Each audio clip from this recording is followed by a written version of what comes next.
자, 우리 기말고사에 해당하는 우리 뒤에 문제풀이 부분은 아직 올리진 않았는데, 그쵸? 최대한 부지런히 이제 찍어서, 어쨌든 본격적으로 여러분 시험 공부하기 전에는 올려놓을게요. 보실 친구들은 보시면 돼요. 아직 안 올렸으니까 들어가 봐서 왜 없지? 궁금해하지 말고 아직 안 올린 거야. 자, 기후 변화의 영향, 지구 온난화가 지구 또는 우리나라에 어떤 영향을 미치느냐 그 얘기인데, 개념 또는 용어 정도만 정리하면 또 그렇게 어려운 내용은 없을 거예요. 볼게요. 자, 해수면이 상승한다, 그건 알고 있죠.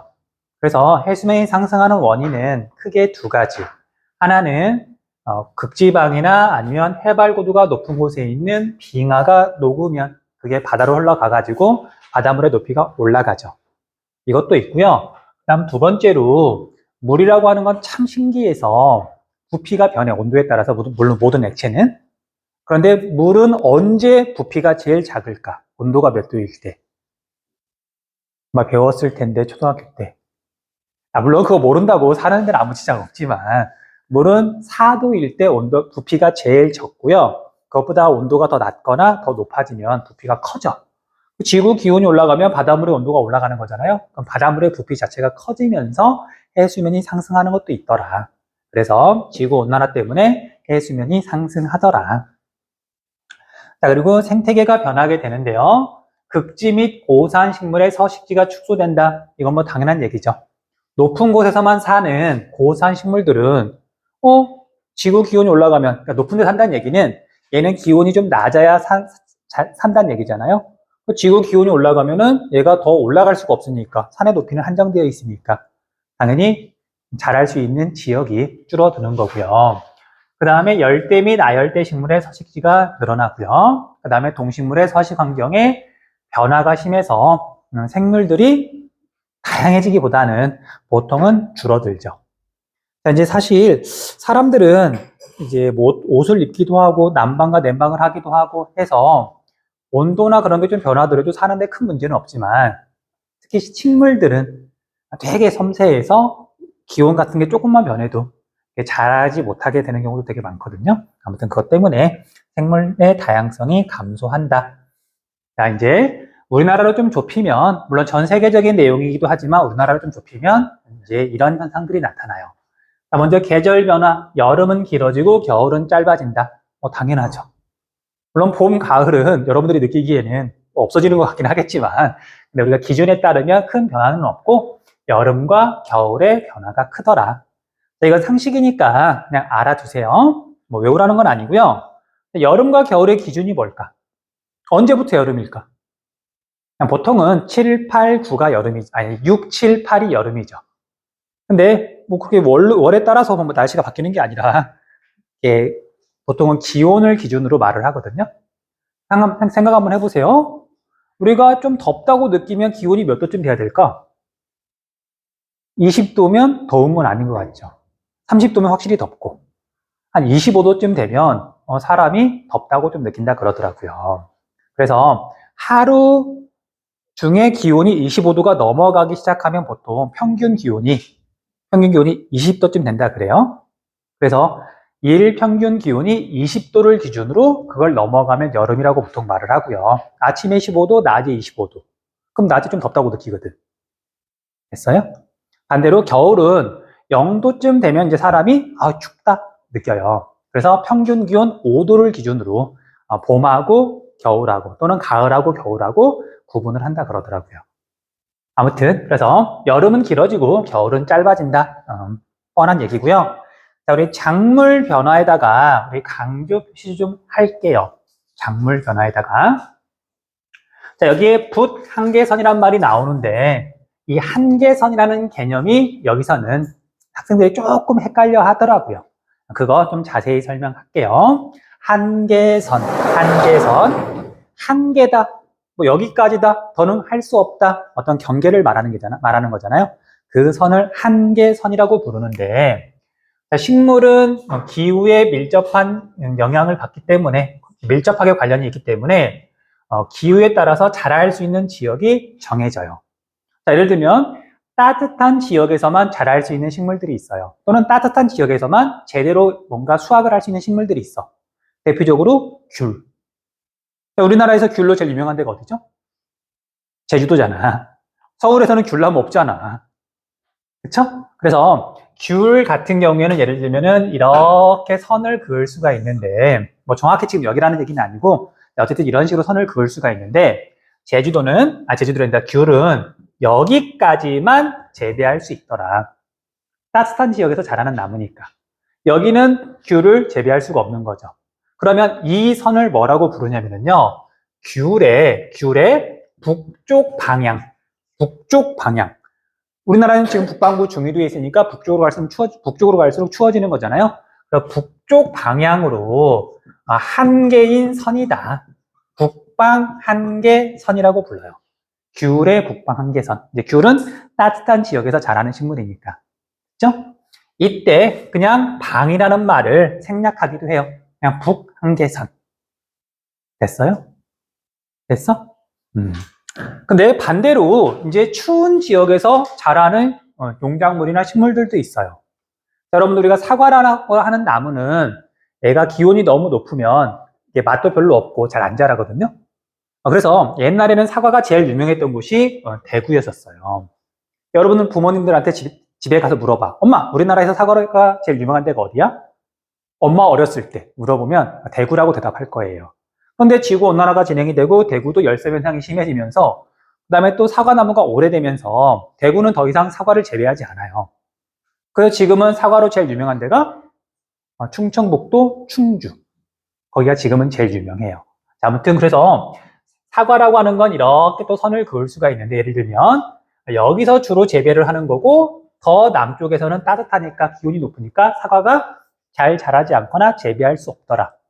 됐죠? 그럼 이런 경우에는 사과의 남쪽 방향 한계선이다. 남방 한계선이라고 불러요. 남한계선. 됐죠? 뭐 개념은 어렵진 않을 거야. 자, 그러면 이제 중요한 건 지구의 기온이 올라가면 지구온난화가 진행이 되면 북한계선과 남한계선은 1번 북쪽으로 이동한다. 2번 남쪽으로 이동한다. 어느 쪽으로 이동해요? 분명히 변화가 생길 텐데. 자, 지구의 기온이 정말 극단적으로 올라갔어. 그러면 귤은 지금은 여기까지밖에 재배를 할 수가 없지만 서울에서도 귤을 재배할 수 있게 되겠죠. 북쪽으로 이동하겠지. 그쵸? 북한계선은 북쪽으로 이동한다. 자, 근데 또 지구의 기온이 극단적으로 올라가서 지금은 서울에서 사과를 재배할 수 있지만 지구의 기온이 극단적으로 올라가면 이제 서울에서는 사과를 재배할 수 없게 되겠죠. 남한계선과 북한계선 모두 1번 방향으로 이동해요. 됐죠? 그래서 이제 우리나라는 북반구에 있다 보니까 이렇게 위로 이동하는 걸 그냥 북쪽으로 이동한다. 그리고 위로 간다. 이걸 북상이라고 말을 하죠. 지구온난화가 진행이 되면 식물과 농작물의 한계선은 북한계선, 남한계선 둘 다 북상한다라고 말을 해야 되는 거예요. 됐죠? 자, 한계선의 개념 이렇게 좀 잡아주세요. 자, 하나만 더 설명하고 연결되는 거니까. 자, 이제 우리가 식물 같은 경우에는 또 이런 경우도 있어요. 높은 산이야. 높은 산이고요. 위로 올라가면 이제 기온이 낮아지잖아요. 그럼 봐봐. 자, 우리가 낮은 곳에서 자라는 나무들, 따뜻한 지역에서 자라는 나무를 우리가 보통 뭐라고 부르냐면요. 난대림이라고 불러요. 자, 우리가 난대라는 말은 잘 쓰진 않지만 온대, 냉대, 난대. 난대는 또 따뜻할 난자잖아요. 됐어? 아무튼 우리가 난대림이라는 게 있고요. 그 다음에 이것보다 위로 올라가게 되면 기온이 떨어지니까 난대림은 자랄 수가 없고 뭐 야자수 같은 건 자랄 수가 없고 이제 온대림이 자라게 되는 거예요. 뭐 단풍나무나 그런 것들 온대림이 자라게 되고요. 그 다음에 더 해발고도가 높은 곳에 가면 이제 냉대림이 자라겠죠. 됐니? 됐니? 자, 그러면 이 선을 이제 뭐라고 부르냐? 이것도 경계선이야. 경계라는 얘기는 온대림의 한계선이기도 하고 냉대림의 한계선이기도 한 거예요. 여기 벗어나면 온대림이 자랄 수가 없고 여기를 벗어나면 냉대림이 자랄 수 없는 거니까. 그쵸? 자, 그러면 이 선을 뭐라고 부르냐면요. 온대림의 온대림의 해발 고도니까 고도 상한선이라고 불러요.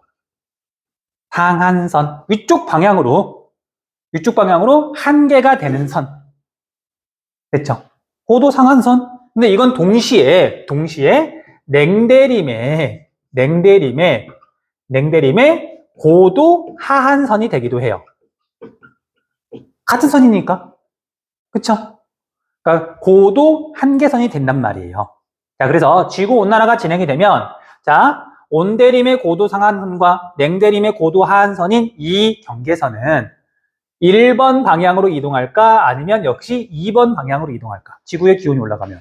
당연히 1번 방향으로 이동하겠죠.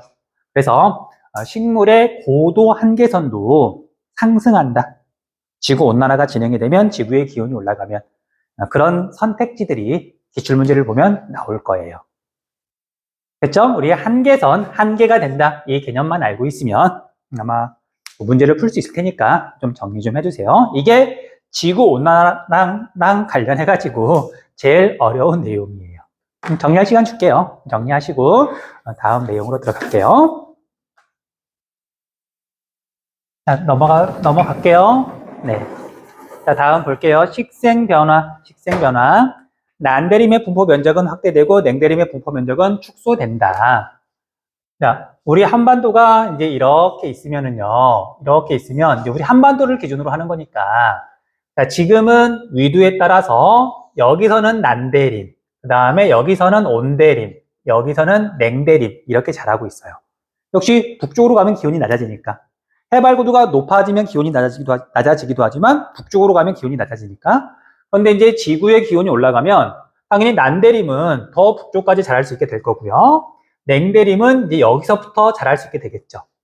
그러면 한반도만 놓고 보면 난대림의 재배 면적은 늘어난 거고 냉대림이 재배된다. 냉대림이 자라는 곳은 분포 면적은 줄어드는 거고 온대림은 큰 변화는 없을 거고요. 이렇게 약간 전체적으로 북쪽으로 이동하는 거니까.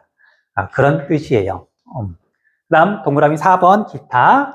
병충해가 증가하고요. 뭐 여러 가지 이유가 있을 테지만 겨울이 추울 때 추워야 이게 그런 뭐 해로운 뭐 벌레들이나 곤충들이 뭐 알을 낳거나 또는 이게 동면할 때 애들이 죽거든요. 그다음에 병충해들도 마찬가지고. 그런데 겨울이 별로 안 추우면 애들이 죽지 않고 버티는 거지. 그래서 질병이 대체로 증가하게 되고요. 그 다음에 태풍의 세력이 강해서 아마 여러분들 이제 그런 일기예보 본 적 있을 것도 같아요. 갈수록 슈퍼 태풍의 발생 빈도가 늘어날 것이다. 지구의 기온이 올라가니까 에너지가 더 많아지게 되는 거니까 태풍의 힘이 세지는 거죠. 넘어갈게요. 자, 그 다음에 기후 변화의 영향을 보면, 자, 이거 뭐 외우거나 그런 게 아니라 그냥 이게 무엇을 뜻하는 건지만 보면 되고요. 자료 분석이라 그래서 그냥 이렇게 자료를 보고 맞냐 틀리는지만 판단하시면 돼요. 자, 그냥 보시면 여름은 과거 1912년부터 1940년이니까 일제강점기네요. 그때 여름은 98일. 근데 지금은 118일. 반대로 겨울은 109일이었다가 87일로 줄었죠. 그냥 이 정도로 변하더라. 하여튼 지구 기온이 올라갔다라고 알고 있으시면 되는데, 근데 다시 말하지만 6개 관측 지점이에요. 강릉, 대구, 목포, 부산, 서울, 인천. 지구 온난화보다도 열섬 현상이 훨씬 크게 영향을 미쳤어요. 그래서 이거 보고 어머 지구 온난화 너무 심한 것 같아. 이렇게 약간 오해하면 안 돼요. 열섬 현상이 훨씬 더 커요. 훨씬. 그 다음에 우리나라 주변 해역에 보니까 이건 30년 동안인 것 같은데 30년? 그렇죠? 평균 해수면 상승률을 봤더니 1년에 8mm래요. 1년에 8mm. 난 잘 모르겠어. 이게 뉴스에서 나오기는 하지만 1년에 8mm면 10년이면 8cm잖아요. 30년이면 요만큼인데 사실 요만큼을 사람이 쉽게 체감할 수 있을까? 나는 잘 모르겠어. 근데 이제 뉴스 같은 거 보면 되게 심각하게 막 이렇게 약간 이렇게 과장이라고 표현하기는 좀 그렇고 그렇게 나오는데 이런 자료를 보면 참 사람마다 좀 다른가 싶더라고요. 어쨌든 분명한 건 해수면이 상승하고 있더라. 자, 그리고 제일 밑에 있는 건 그냥 여러분들 뭐 외우시면 돼요. 외운다기보다는 그렇구나 하고 넘어가시면 돼요. 자, 지구적 차원에서 지구온난화, 뭐 넓게 보면 기후변화에 대해서 어떤 대책을 세우고 있느냐. 자, 여러분들 뭐 지구온난화, 온실가스 배출은 한 나라만 뭐 노력한다고 해서 되는 게 아니잖아요. 당연히 여러 나라 대표들이 모여서 이렇게 해야 된다. 서로 약속을 하는 거죠. 자, 그래서 처음 기후변화 협약을 맺은 건 1992년인데 이건 여러분들 태어나기도 전이죠. 넘어가시면 돼요. 그 다음에 교토의정서는 여러분들 초등학교 때 아마 외웠을 거예요. 그런데 교토의정서가 1997년도에 이제 서로 협약을 맺었고 그때는 선진국들 중심으로 노력하자. 왜냐하면 개발도상국은 못 사니까. 먹고 살기도 힘든데. 그래서 이때는 선진국 중심이었었어요. 그런데 이제 얘네들도 뭐 기간을 정해놓고 하는 거거든요. 교토의정서는 그래서 원래는 2020년까지 뭔가 하기로 결정을 했었어. 근데 2020년이 다가오니까 끝날 때가 되니까 조금 미리 종료를 하고요. 파리 기후협정을 2015년에 새로 맺어요. 지금은 파리 협약이야. 이제 흐름이니까 그냥 알아만 두시면 돼요. 자, 그래서 여기에 포인트는 과거에는 선진국한테만 이제 어떤 의무를 주었는데, 부과했는데, 지금은 개발도상국도, 니들도 당연히 경제발전 같은 거 하면서 생활하면서 온실가스 배출하지 않느냐. 니들도 줄여라. 줄여라 하면서 2016년부터 지금 시행되고 있다. 라고 알고 있으시면 돼요. 됐죠? 자, 그런데 현재 파리 협정이 잘 되고 있을까? 잘 안 되고 있을까? 혹시 그건 알아요? 자, 우리가 어쨌든 선진국이든 개발도상국이든 온실가스를 적게 배출해야 된다는 얘기는 주로 화석 에너지를 적게 쓰란 얘기잖아요. 바꿔 말하면 신재생 에너지를 더 많이 쓰란 얘기잖아. 그런데 문제는 현재 시점에서는 화석 에너지를 쓰는 게 돈이 좀 덜 들어요. 환경한테는 좀 문제가 되겠지만. 그러니까 돈만 생각하면 싫은 거죠.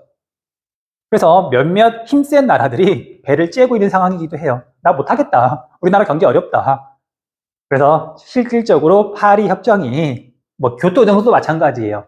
그게 잘 지켜지고 있지 않다 보니까 지구 기온이 계속 올라가는 거지. 아무튼 그렇더라고요. 넘어가시면 되고요. 그 다음에 지구 온난화를 막기 위해서, 기후 변화를 막기 위해서 국가 차원에서 해야 되는 노력이 있고요. 그 다음에 지역 차원에서 해야 되는 노력이 있고, 그 다음 뭐 개인 차원에서 해야 되는 노력들이 있더라. 여기서 뭐 어려운 개념은 없죠. 뭐 로컬 푸드는 아마 중학교 때도 나왔던 개념일 거고. 내가 사 먹는 음식이 지구 반대편에서 온다. 예를 들면 칠레산 포도를 먹는다. 그럼 거기서 배 타고 와야 되잖아. 그 과정에서 온실가스가 발생하니까 우리나라 또는 가까운 지역에서 생산된 음식을 먹자. 그게 로컬 푸드잖아요. 아무튼 그런 개념들.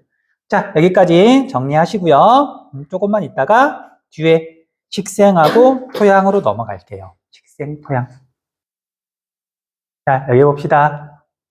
자, 보자. 보자.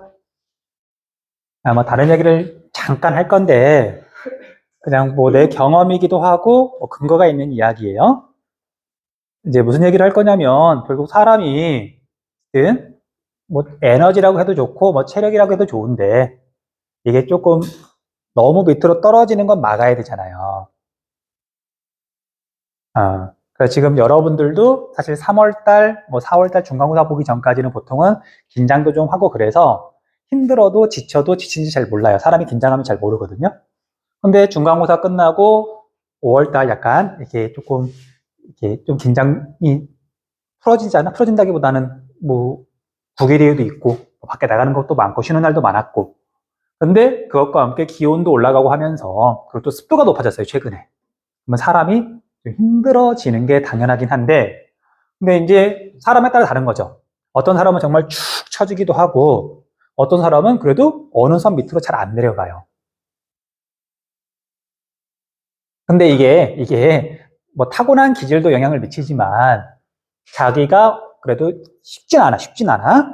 자기 생활을 그래도 조금은 바꿔야 되는 거라서 근데 정말 큰 용기를 내서 자기 삶을 조금만 바꾸면 밑으로 내려가는 걸 막을 수 있어요. 꽤 크게 막을 수 있어요. 그러니까 내 경험담을 조금만 이야기할게. 자, 여러분들 기억날지 모르겠지만 내 3월달 초에 내 혹시 피부 색깔 기억나요? 얼굴 색깔?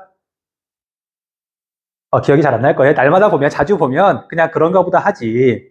자, 나도 이제 사람이다 보니까, 그리고 내가 뭐 이렇게 뭐라 해야 되나? 이렇게 몸이 크고 막 근육질의 그런 몸매를 원하거나 그러진 않거든. 그러다 보니까 나도 피부가 타는 걸 별로 좋아하진 않아요. 그래서 주로 이제 겨울, 작년에도 뛸 때도 주로 이제 도림천 밑에, 다리 밑에 햇빛 없는 데로 뛰거나, 또는 겨울에는 실내에서 뛰거나, 햇빛을 별로 이제 안 보려고 그랬던 거지. 달리기를 하면서도. 그런데 이제 그냥 어쩌다 보니 햇빛을 좀 보면서 뛰게 됐는데, 그 증거가 이제 시계를 차고 뛰다 보니까 팔에 이렇게 그대로 남아있더라고요. 피부가 이렇게 됐어요. 그러니까 이게 내 3월 초 때 내 피부 색깔이었고요. 얼굴 색도 이 색깔이었어요. 기억이 날지 모르겠지만. 근데 지금은 얼굴도 그렇고 전체적으로 다리랑 팔이랑 많이 탄 거거든. 그런데 이게 달리기만 할 때랑 햇빛을 나 이제 좀 지나치게 좀 많이 보고 있는 편이긴 하지만 이렇게까지 많이 볼 필요는 없고 햇빛을 충분히 쬐어주기 시작한 지 한 이제 2달쯤 지난 지금이랑 비교하면 일단 몸 상태는 크게 다르지 않아요. 뭐 그전에도 충분히 몸은 움직였으니까. 근데 확실히 마음 건강이라 그래야 되나? 마음 건강이 완전 달라지더라고요. 크게 달라져요. 자, 이건 여러분들이 뭐 직접 보는 거니까, 자, 뭐 날씨가 되게 우중충하고 힘든 날 학생들 이제 축축 처질 때, 당연히 교사들도 처질 수 있거든요. 그런데 물론 나도 영향을 받긴 하지만, 수업할 때 내가 에너지가 완전 처지거나, 그러진 않더란 말이죠. 물론 나도 처져. 내가 처지는 이유는 날씨 때문에 처지는 건 사실은 그렇게 크진 않은 것 같고요. 나는 이제 여러 번 이야기했던 것처럼 이렇게 되게 섬세한 사람이다 보니까 학생들이 되게 힘들어하는 날이면 그 영향받아서 내가 힘든 거지. 날씨 영향은 상대적으로 더 적게 받는 것 같더라고요. 아무튼 사람마다 다르긴 한데 적당량의 햇빛 정말 중요한 것 같더라고요. 물론 적당량의 운동도 너무너무 중요하고 아무튼 그래서 샤워할 때마다 시계 벗고 샤워할 때마다 깜짝깜짝 놀래요. 자, 아무튼 조금만 더 할게요. 봅시다. 사실은 방금 되게 중요한 얘기를 했어. 적당량의 운동과 적당량의 햇빛인데 하루에 한 10분에서 15분 정도 햇빛 쬐면서 산책하는 거. 이게 여러분들 지금도 마찬가지지만 내년에 힘들 때, 고3 보낼 때도 되게 중요해요. 근데 이게 하루아침에 잘 안 느껴지잖아. 그래서 그러니까 조심스럽다기보다는 한번 해봤으면 좋겠는데 근데 뭐 이거 힘이 있어야 나가지. 아무튼 그렇더라고요. 그냥 나는 너무 좋은 상황이라서 햇빛을 쬐더니. 그래서 요즘은 일부러 약간 더 햇빛을 쬐려고 하는 것도 있어요. 좀 못생겨지면 어때? 큰일인가? 나야 뭐 더 이상 못생겨질 것도 없고. 자, 아무튼 볼게요. 우리나라의 식생 분포 봅시다. 자, 식생은 보통 풀하고 나무를 합쳐서 부르는 말인데요. 그런데 이제 우리가 풀은 뭐 잘 눈에 보이지 않잖아요. 그래서 보통은 이제 우리 한국지리에서는 나무라고 생각하시면 돼요. 나무. 자, 그런데 나무의 종류는 여러 가지가 있는데 그냥 크게 묶어서 여기 나온 것처럼 냉대림, 온대림, 난대림으로 구분한다. 자, 우리가 뭐 어떻게 보면 상식이니까 이야기를 하자면요. 냉대림은 냉대기후 지역에서 자라는 나무들인데 보통은 침엽수라고도 말을 많이 해요. 침엽수가 뭐죠? 냉대림, 침엽수. 엽은 잎사귀 엽자, 침은 바늘 침자. 잎사귀가 바늘처럼 뾰족뾰족한 나무를 침엽수라고 불러요. 이제 얘네들이 냉대림이에요. 그에 비해서 이제 우리가 난대림은, 자, 우리나라가 열대기후 지역은 아니잖아요. 그러니까 열대림이라는 표현은 못 쓰고, 열대기후 지역은 아니니까. 그래서 온대보다는 조금 강한 느낌이 드는 따뜻할 난자를 쓴 거예요. 됐어요? 그래서 난대림의 특징은 얘는 잎사귀가 되게 넓어요. 그런데 얘네들은 또 겨울이 그렇게 춥지 않은 지역이다 보니까 겨울에 낙엽이 지지 않아요. 나중에 여러분들 혹시 겨울에 제주도 여행을 가게 될 일이 있거든. 한번 봐보세요. 제주도에 보면 가로수가 귤나무인 경우가 많거든요. 겨울에 여행을 가도 제주도를 가더라도 귤나무에 잎사귀가 그대로 붙어 있어요. 겨울이 별로 안 추우니까. 됐어요? 자, 아무튼 그래서 난대림을 뭐라고 부르냐면요. 얘네들은 잎사귀가 광활하다, 넓다, 화렵수라고 부르는데 낙엽이 지지 않는다, 언제나 붙어있다, 그래서 언제나 녹색이다, 상록화렵수라고 불러요. 언제나 녹색 할 때 록. 됐죠? 상록화렵수가 난대림이에요. 자, 그 다음에 그 중간 온대림인데, 자, 온대림은 호남림이라고도 불러요. 침엽수와 화렵수가 섞여 있고요. 그래서 호남림인데, 그런데 다른 말로는 그냥 보통은 얘는 화렵수는 화렵수인데 가을이 되면 낙엽이 지는 화렵수다. 낙엽 화렵수라고도 말을 해요. 대표적인 게 뭐 단풍나무 같은 것들, 폴라타너스 나무 같은 것들, 벚나무 같은 것들, 가을 되면 낙엽이 지잖아요. 이런 것들이 온대림에 해당해요.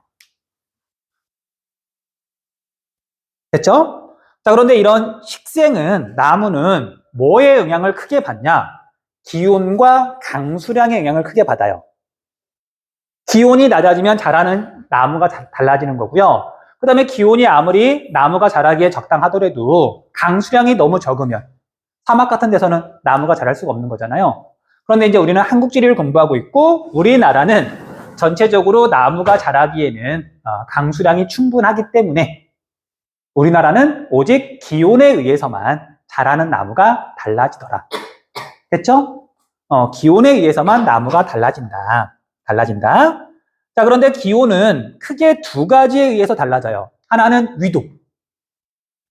북쪽으로 가면, 고위도로 가면 기온이 낮아진다. 위도에 의해서 달라지는 거고요. 그다음 다른 하나는 해발고도. 해발고도가 높아지면 역시 기온이 낮아지잖아요. 이 두 가지가 복합적으로 동시에 영향을 미치면서 우리나라에 자라는 나무가 결정이 되더라. 됐죠? 자, 먼저 첫 번째, 위도에 의해서 자라는 나무가 달라지는 걸 수평적 분포라고 불러요. 수평적 분포. 자, 위도가 달라진다. 나머지 조건은 똑같은 거야. 해발고도가 0m인 지점을 기준으로 북쪽으로 갈수록. 그러니까 해발고도가 똑같은 지점에서 북쪽으로 간다는 얘기는 옆으로 간다는 얘기잖아요. 해발고도가 높아진다는 얘기는 위로 간다는 얘기고, 옆쪽으로 간다는 얘기는 수평으로 간다는 얘기고, 위로 간다는 얘기는 수직으로 간다는 얘기고. 그래서 위도에 따라서 식생이 달라지는 걸 수평적 분포라고 부르고요. 해발고도가 높아질수록 식생이 달라지는 걸 이제 수직적 분포라고 불러요. 됐어요? 자, 그러면 먼저 수평적 분포 볼게요.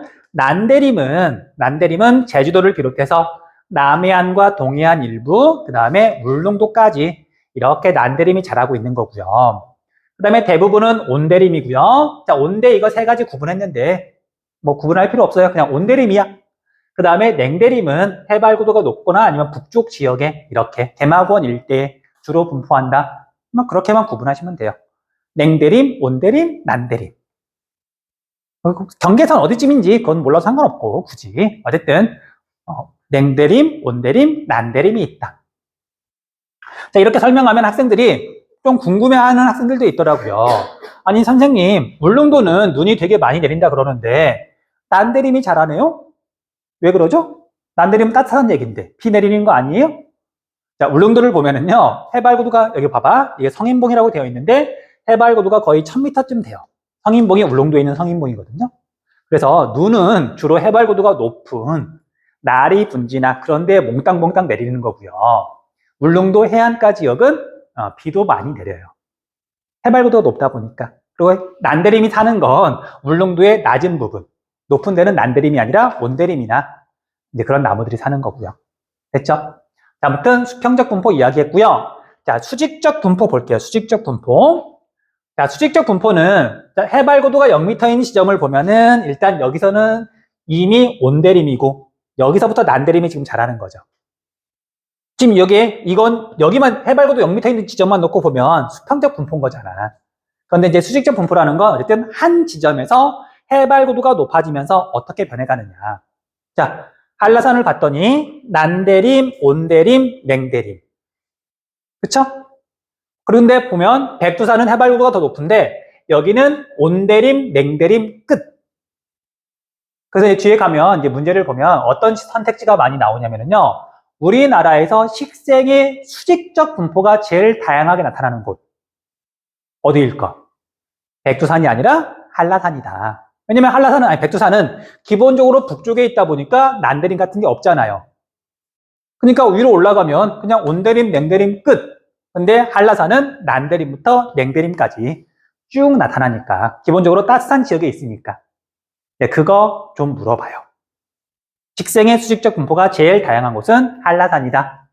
그것만 좀 알아두시면 돼요. 자, 그런데 이제 이 이미지를 좀 보면은 보세요. 냉대림이 자라는 해발 고도를 봤더니 제주도에서는 굉장히 높은 곳, 여기서부터 냉대림이 자라죠. 그런데 위도가 높아지면 기본적으로 기온이 낮아지니까 백두산은 여기 1000m 정도부터 이미 냉대림이 나타나죠. 당연한 얘기잖아. 냉대림이 나타나는 해발 고도도 위도의 영향을 동시에 받는 거니까. 그래서 해발 고도를 봤더니 얘가 이렇게 수평선 이렇게 그어져 있는 게 아니라 이렇게 지금 경사가 져 있죠. 경사가 져 있죠. 당연히 해발 고도와 함께 위도가 동시에 영향을 미치니까. 됐어요? 자, 조금만 확대해서 그려볼게요. 자, 우리가 제주도를 그려보면은요, 이런 식으로 그릴 수가 있는 거죠. 제주도. 자, 제주도가 한라산이 이렇게 있으면은요, 이쪽이 북쪽이라 그러고, 이쪽이 남쪽이라 그러면은요, 자, 난대림이 자라는 해발 고도가 이렇게 수평이 아니라, 남쪽은 조금 높은 데까지 난대림이 자라고요. 북쪽은 조금 낮은 데까지만 난대림이 자랄 수 있는 거죠. 이런 식으로 그려지는 거죠. 이런 식으로. 이해돼요? 남쪽이 햇빛도 더 많이 받고 남쪽이 더 따뜻하니까. 온대림도 마찬가지예요. 이런 식으로 그려지더라. 자, 이건 해발 고도와 함께 위도가 동시에 영향을 미치니까. 뭐 그렇게만 하시면 돼요.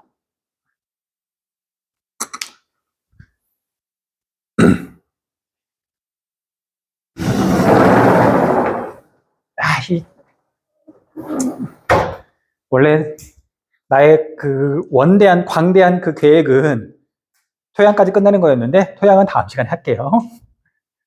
자, 이제 한 가지만 1분만 더 하고 마칠게요. 자, 이건 한라산의 이제 식생의 수직적 분포예요. 이거 외우는 거 그런 거 아니고 그냥 우리가 제주도는 갔다 온 친구들도 있겠지만 뭐 평생 살면서 또 한두 번 몇 번쯤은 갈 거거든. 우리나라다 보니까. 자, 가거든. 그냥 알고 가면 좋으니까. 자, 제주도는 보세요. 해발 고도가 낮은 곳에는 난대, 상록, 화렵수림대. 대충 무슨 말인지 알겠죠? 그 다음에 이렇게 위로 올라갔더니 온대, 낙엽, 화렵수림대. 온대림. 그 다음에 침엽수림대. 그 다음에 관목림이라고 되어 있는데요. 나무를 구분하는 방법이에요. 나무는 관목과 교목으로 구분하거든요. 교목은 뿌리, 줄기, 가지의 구분이 뚜렷한 게 교목이고요. 관목은 그런 구분이 뚜렷하지 않고 대체로 키가 작은 나무가 관목이에요. 대표적으로 우리 개나리 같은 거 있잖아. 걔네들은 줄기랑 그 뿌리랑 가지랑 구분이 명확하지 않거든요. 아무튼 그런데 키가 작은 나무들, 바람도 세게 불고 그러다 보니까. 그리고 그보다 더 높은 곳은 이제 고산 식물들 이렇게 되어 있는데요. 어쨌든 한라산 백록당 가다 보면 나무가 달라지는 게 정말 눈에 보여요. 백록당 근처는 키 큰 나무가 당연히 없어요. 바람도 굉장히 세게 불다 보니까. 나중에 한번 꼭 가보세요. 단단히 준비하고. 자, 그 다음에 여기서 말하고 싶은 건 2차 초지대. 2차 초지대. 자, 1차는 자연적이라는 의미 또는 뭐 직접적이라는 의미예요. 1차 산맥, 2차 산맥 나왔던 것처럼. 그럼 1차 초지도 있어. 몽골 같은 데 있는 초지가 1차 초지예요. 그냥 자연적으로 생긴 초원. 근데 우리 제주도는 2차야. 무슨 뜻이냐면 사람이 인위적으로 만들었다는 뜻이에요. 자연적으로 생긴 게 아니라. 자, 왜 만들어졌냐? 고려시대 때 몽골 애들이 우리나라 이렇게 쳐들어왔잖아. 그 걔네들 말 타고 다니니까 말 키워야 되잖아요. 그 제주도에다 말을 키우는데 숲에다 말을 키울 수는 없으니까 풀 먹어야 되니까. 그러니까 대략 200m에서 600m 사이에 나무를 베어내고 여기다가 일부러 풀밭을 만들었어요.